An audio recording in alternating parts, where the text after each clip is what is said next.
Do is tell a couple of stories, and one of them is about San Francisco around 1960, which is the first time I experienced it in these streets, not the first time that I experienced it. And and that's the sort of the end of Beatnik and ties to this place. And then I'm going to read a second story about when I met this guy. And that obviously ties to hippie, but also to Beatnik because he's even more deeply part of that tradition. But he'll tell you about that. Maybe. So here we go.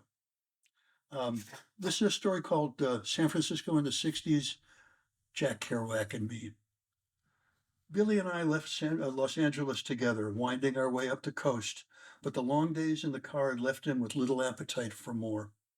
Once we hit San Francisco, we wired home for money and headed back to Chicago. I was alone with a car, a box of clothes, and a few bucks. Seemed okay somehow. I was 18. I thought I knew the streets and I thought I knew the answers. And I guess in some sense I did. San Francisco in 1960 was a different town. In a few years, the scene would change. Bars, coffee houses, and poetry giving way to acid hash and love-ins. But blue-collar beatnik culture replaced by long hair, tie-dye, with a blue-collar beatnik culture replaced by long hair, tie-dye, and bell-bottoms. But that hadn't happened yet. In those days, you could still park overnight on the streets near the Civic Center. So I'd head over there around 10, curl up in the back seat of my Plymouth, covered by piles of dirty clothes, sleeping the sleep of 18. In the morning, I stumbled out of the car and walked to the Greyhound terminal on 7th near Market. The bathrooms were free, and among the travelers, I was anonymous. Face washed and hair combed, I walked across the street to Foster's cafeteria, grabbing a Chronicle along the way. I'd order an English muffin and coffee, cover the muffin with pats of butter, spoonfuls of raspberry jam, fill the coffee with cream and sugar, and open the paper, ready to feast on my breakfast. Even now I can taste the pool butter, yellow, sweet, and salty, mixed up with the red of the jam. And even now I will eat that meal again and be happy. While I ate, I checked want ads, looking for something I could do. Mornings I looked for work. Afternoons, I washed dishes in some joint for a meal and a few bucks. And in the evenings, I wandered Market and the streets of the Tenderloin, staring into the bars and shop windows, looking at the people and wondering how it all worked. I was alone, but I didn't know how lonely. Nowadays, I can't imagine how I did it, but I did. I had a guide, though, for this rough life. Jack Kerouac's On the Road. I read it in Chicago, sitting in an all-night coffee shop, and it took the top of my head off. This is what men did. They careened across the country in old cars, finding love and having adventures and feeling the sadness and the rush. It made so much more sense than living the same fucked up, stupid life as everybody else. Neil Cassidy and Dean Moriarty were my role models. My tired old Plymouth was Neil's Hudson, and in my way, I was living in free and unfettered as my heroes had. Eventually, I got a job with the phone company. Am I getting some feedback here? Not really. Okay. Eventually, I got a job with the phone company. In the morning, I walked up Powell to the exchange, happy in the brisk air and bright sunshine, watching the shopkeepers hosing down the sidewalks. I was Dean working on the railroad, a blue collar guy, doing a working man's job. At the exchange, they put me on the frames. Anybody here ever work at the phone company? You know, I got a job at the phone company. In the morning, yeah. At the exchange, they put me on the frames. I spent my days pulling orders, cryptic sets of numbers written on little slips of paper that directed me to rolls of tall panels filled with wires. I'd slide a rolling ladder to the right spot, then climb up till I made a node, or till I came to a node with numbers that matched the ones on the paper. And I either tied two new wires on or disconnected two old ones. Every once in a while, a voice would call out instructions over a big brown loudspeaker in the corner of the room. It was a new world for me, grown up, fulfilling. I must have borrowed some money from my mother before I got the job, though, because I moved into the Crane Hotel, Powell Street, just a few blocks up from Market. I know this because I have a letter I wrote to her on July 14th, 1960. In it, I say, the big problem facing me is, shall I pay another week's rent, $15, which would leave me about $5 for food? Two, look for a cheaper room, $8 to $10, which would leave me that much more for food. Three, move in with Tom and his aunt, saving money, but not something I want to do. Four, go back to sleeping in the car and cleaning up at the Greyhound terminal.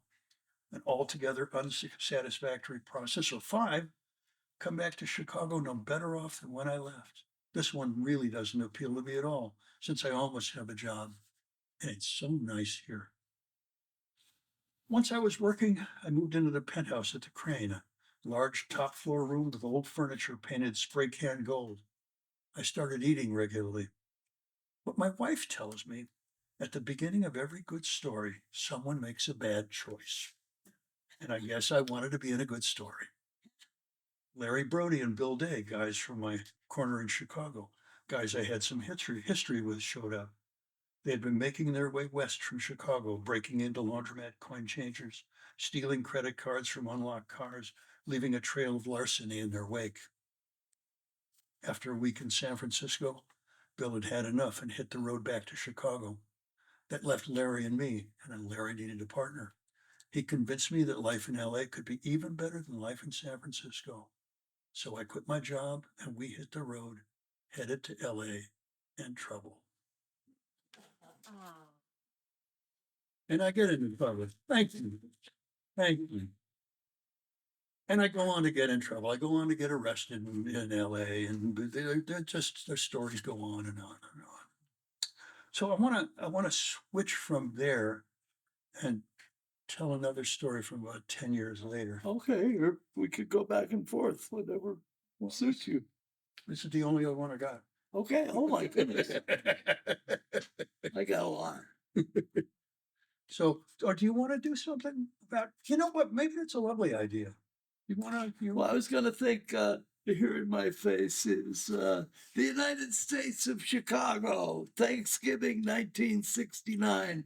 I jump off the airplane wearing a World War II jumpsuit with a couple peace eyes for eyes and a squeaky duck beak that squeaked. And right away I spilled into a couple police officers that wanted to see some ID. And all I got is a picture of me in the San Francisco Chronicle dressed as a hamburger. They want to see. This cracks the cops up. You see dust coming off of their face. They don't do that often, but they took me downtown, not to arrest me, but to show me to the other police. A quake of my beak and I'm cut loose, and I walk fast to the nearest novelty store where I score a 3-foot plastic inflatable banana. It's good sound advice walking through the streets of Chicago. You have a 3-foot inflatable banana, you are safe. Tap dance on the telephone. I call Abby Hoffman, and he's happy I'm there. I promised to put together a benefit to line up the acts and nail down the hall. He says that's super, and he'll see me in court. 10 minutes after the trial, moving quick and around the corner, I deflate my banana and blend in with the conspiracy. The courthouse is sold out with a couple of seats left for relatives. The curtain is about to go up. As he is running for his entrance, Abby tells me the marshal, I am his cousin. I'm Abby's cousin. Minutes later, another cop is questioning my credentials, and Abby is taking a piss, so Jay Rubin says I'm his cousin. These two guys get together and confront us in force. Hey, how come you're Jerry's cousin and you're Abby's cousin? And Jerry and Abby flash their twin golden rings and announce their marriage. The marshals just lift me up and drop me in the elevator. Said, I have a seat. I could have gotten 6 months if I blew up my banana in the elevator or in court. I am not doing time for fruit and decide to take a pass and get back to the phone. I'm trying to get groups together to perform in the United States of Chicago. I call a lot of people and a lot of bands were very friendly until I mentioned the word benefit. Many good bands are asked to do 8 benefits a day. Backing up benefit with the Chicago conspiracy, and they suddenly remember a previous booking somewhere off the coast of Spain. I get help from Bob Gibson, an old time Chicago musician who introduced folk music to the city, wrote a lot of songs, and left a lot of roots that a lot of kids are using that don't even know he was alive. He's getting Frank Field to let us have the Aragon Ballroom for Thanksgiving. I talked to R. Crumb in California, and he says he'll make a poster for the event. We're calling it the Conspiracy Stomp, and we have lined up, no kidding, 5 turkeys under strobe lights. And not much else at the moment. Sitting by the phone calls, more phone calls. Receiver adheres unnaturally to the side of my head, and then we start to get some responses. I'm talking to the turkey factory, 50 turkeys under strobe lights. If none of the bands show up, it would almost be worth it. But the turkey man says, we gotta pay for shrinkage. So they weigh the turkeys before and after the show. So much for the conspiracy stuff, and it was a good one. Early in the evening, we had all these turkeys out on the dance floor quivering under the strobe lights.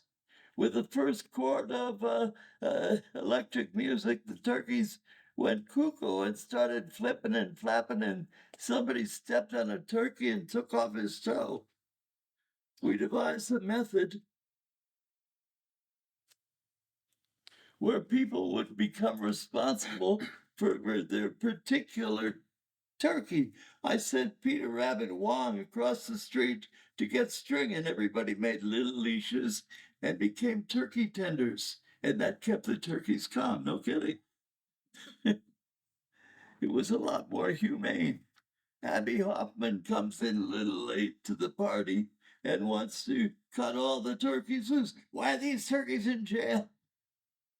Well, he figures they're a captive or something. Well, I got this thing in my hand and I sort of slip it to him, and he thinks it's some kind of drug. But then he opens his hand and he's got the toe of a turkey. But he doesn't blink. He looks at the turkey and says, I ate your sister.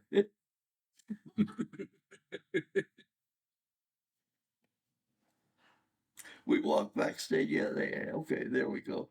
I ate your sister,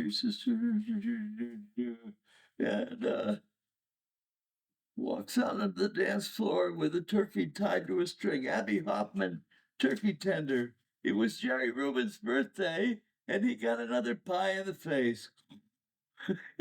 All the bands were wonderful, and after an evening of fabulous flap dance, everybody was tired and laying on the floor when Bob Gibson came in singing a couple of quiet songs with his acoustic guitar like Abilene.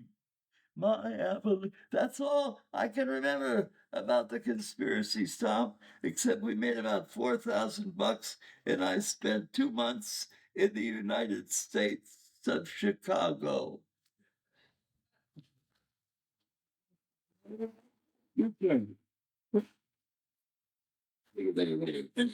And now, You had to be there. and now, for a completely different view from somebody who was there. I've actually written about that evening as well. But you need a little setup for this one. I had, see, I got married once to an actress. I was a cameraman. It hadn't worked out very well. I had moved back from England to Chicago. I was trying to figure out what to do with my life. It was a very empty time. But I kind of knew of the existence of the hog farm. And so, yeah. And so I met them when they came to do this event. And I'll just pick this up a little bit midway here. The zeitgeist of the hog farm came from theater games, consciousness raising, Dionysian abandon, and a 60s make up your own life if you want to spirit of adventure. They were all about painted faces and tie dyed clothes and freak hair and gonzo, led more or less by Wavy Gravy. They lived on multiple buses and moved from place to place. The hog farm entered public consciousness, acting as the free kitchen at Tripp's tents at Woodstock. And Wavy's voice is the one you hear in the movie saying, "What we have in mind here is breakfast in bed for 400,000." I loved them the minute I met them. The hog farm was in Chicago to do a benefit for the Chicago 8, political casualties of the 1968 Democratic Convention. That benefit was a mad night with music and drugs and leftover Thanksgiving turkeys fluttering in strobe lights. And afterward, we all we all head back to Howard Alk's apartment for a drug-fueled party. About 5 in the morning, I'm sitting with Wavy and words come out of my mouth. I say, "I'm getting on your bus, man." That's what I said. And Wavy kind of looks at me for a minute and he says, "Cool, man." And then we talk about other things. But a few days later, the farm leaves town and I'm not on the bus. A guy has called me to shoot footage of the Indians who are occupying Alcatraz. And I'm on a plane to San Francisco, where I find that the feds have locked down every approach to the island. I spend a week looking for an angle, any way to get out there, but nothing happens. Then, bored and casting about for something to do, I call Wavy. Only how? Um, sorry. Only how? There are no cell phones, no portable numbers. Every phone in the world rings in only one physical place, and a moving bus isn't one of them. So, how do I know where he is? Did I have a contact number? Did I run into someone? And by the way, don't ask him. Um, um, Amnesia. or what? I no longer have any idea. I only know that somehow I managed to call Wavy, who tells me he is at a farm down in Santa Cruz. He gives me directions to a tiny house on a 2-lane country road. I stash my stuff and I set out hitchhiking. I am not a country boy.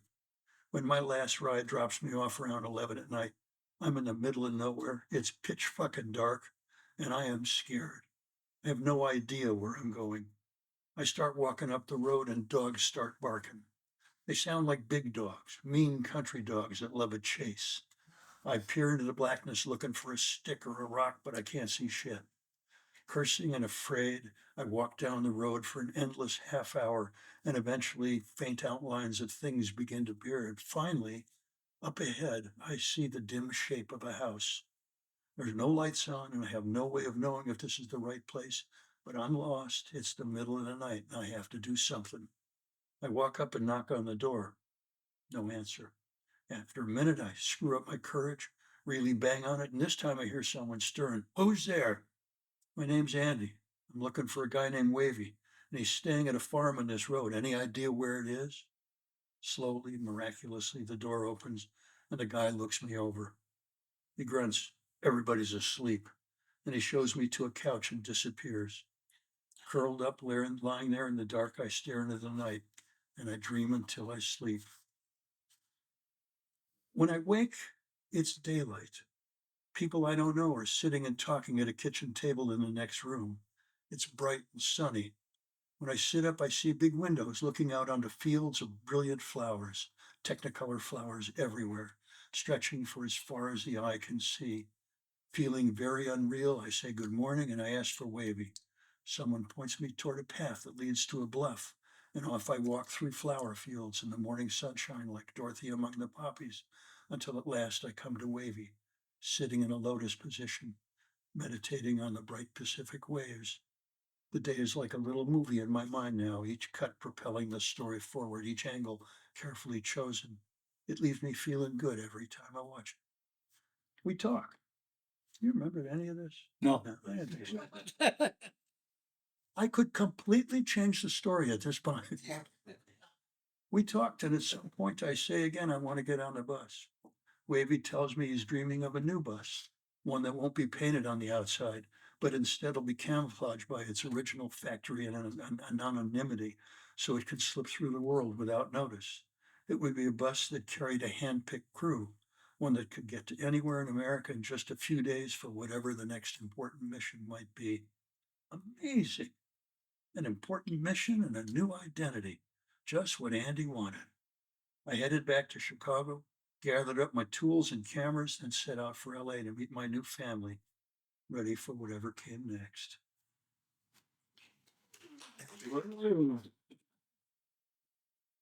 Yeah. Good one. History is a list of surprises. Let's slowly dissolve to me being a clown. At the Children's Cancer Research Institute, which is a small unit within the Pacific Presbyterian Hospital. CCRI would be every kid's dream hangout, except for the one word ticket for admission: leukemia. The unit has toys and computer games, make your own Sundays, and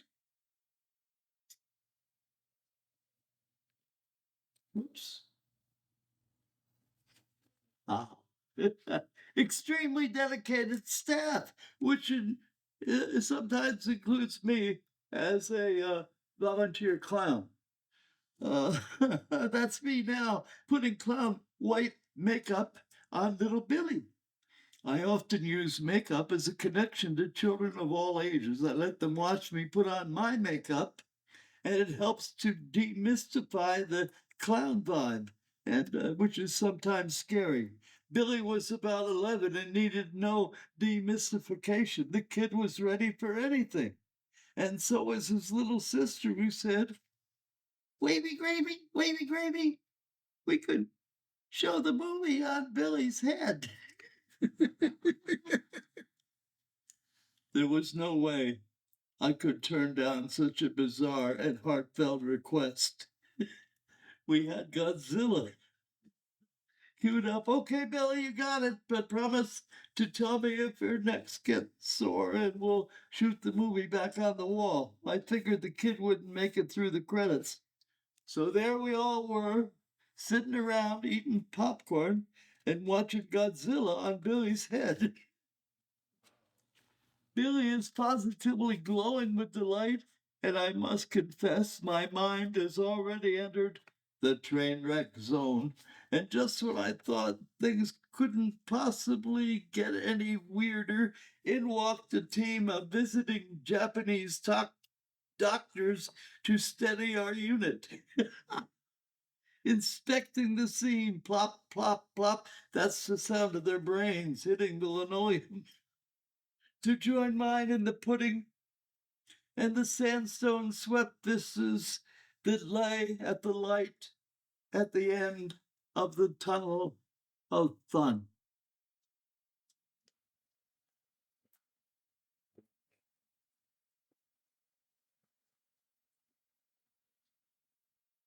You want to do something? Well, I thought maybe we could talk for a while. Okay. Yeah. So one of the things that we were talking about earlier when we met up to have a little dinner before we came over here was Wavy's kind of deep connection to this block and this street. And you talked about two things that I thought might be kind of interesting for you to talk about for a minute or two. And the first one is riding with Neil. This is Neil Cassidy's car, or a facsimile of Neil Cassidy's car. But he's actually ridden in Neil Cassidy's car, and I thought that might be a thing people might like to know about. I used to shotgun for Neil on Further even. And it was a terrifying experience because he's got 19 things going on along with driving the bus. And I kept saying, Neil, the road, the highway. No, what you see over here, that, this, and the other thing. Oh, yeah, okay. my brain softly splattering on the cement, but it was a thrill. Neil was 10 things at once and nothing twice. And I loved and adored him. More. Mas. Where am I? The United States of Chicago. No. We're done with that. We've been there. You want Where's my here? Let's go into the watermelon. Do. Nope, there's nothing there. No, I think we're into we're into the vagaries of brains. Okay. So How about a nice poem? yeah. Once upon a time, when time had just begun, everything was real and make-believe. So make-believe a child's name was Only Love. Only love was only love upon the universe, where Buddha smiles in bell smoke. His mother lived upon the moon and pasted water on his eyes to make them holy, holy eyes. His father was a mighty star who sometimes laid the sky upon the table of his knees. One day, the star that was his father rinsed a necklace round the neck of Only Love and said, "Take this wonder to your soul and know yourself within your soul." Well, Only Love was just a boy without the worker words and could not understand his father's will. His eyes, which knew a panther's leap into a pearl, reached out and touched his father's love that hung about his neck with bits of spone and spider bones and pieces of the sun. It made him very, very proud. So with a butterfly named Make-Believe, he journeyed off his father's smile and through a chocolate dream. When Make-Believe became too real to fly, they stopped among the land of mice and silver toads. Ring round with creatures of this land, the boy thrust out a tiny chest and primp his father's wonder proud. He only found his soul alone. He jumped aboard his butterfly to find his father's son and soul, and all along a chocolate dream they stopped and searched in vain. Then Make-Believe began to cry, a very silver tear. Curled up within his life, the butterfly began to die and started turning real. So Only Love gave Only Love, and with that silver tear the boy cut out his holy, holy eyes and strung them on a passing smile. Look, Make-Believe, cried Only Love, the necklace made of stone and bone and pieces of the sun is found. And with these words, he rinsed the necklace to his soul and knew himself to be his soul. With Harold's eye and bursting only love, a boy still lives among the butterflies and wonders chocolate dreams. He swallows down the tears of every child and turns them into silver roses. In Make-Believe, all children's names are Only Love upon the universe, where Buddha smiles in bell smoke. Namaste.